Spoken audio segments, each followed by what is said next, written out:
Hello बच्चों, let's see the question here. Question says that if the radius and slant height of a cone are in the ratio 4:7 and its curved surface area is 792 centimeter square, then its radius is. Take pi as 22 divided by 7. We will start the solution here. और इस case में हम start करेंगे की concept के साथ. तो इस केस के लिए की कॉन्सेप्ट हो जाएगा formula of curved surface area of cone.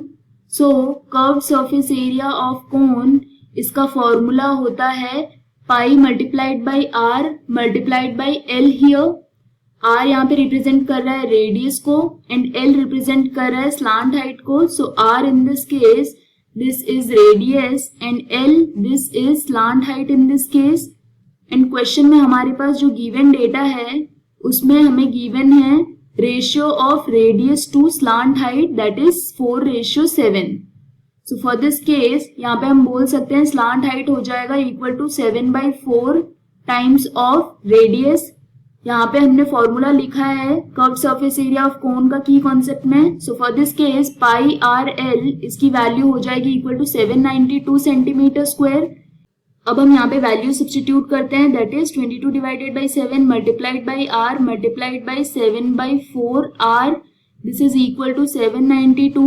So from this we can say r square ये हो जाएगा 4 multiplied by 792 divided by 22. So in this case this will be equal to 2 multiplied by 72 which is equal to 144. So from this when we solve r हो जाएगा under root 144 and 144 होता है 12 square. So from this radius of cone ये आ जाएगी 12 centimetre. तो यही हमें find out करना था इस केस में. जब रेडियस और स्लांट हाइट का रेशियो गिवन है और कर्व्ड सरफेस एरिया गिवन है तो हमें रेडियस फाइंड आउट करनी है कोन की.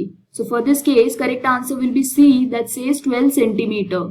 This is the final answer. I hope you understood the explanation. All the best.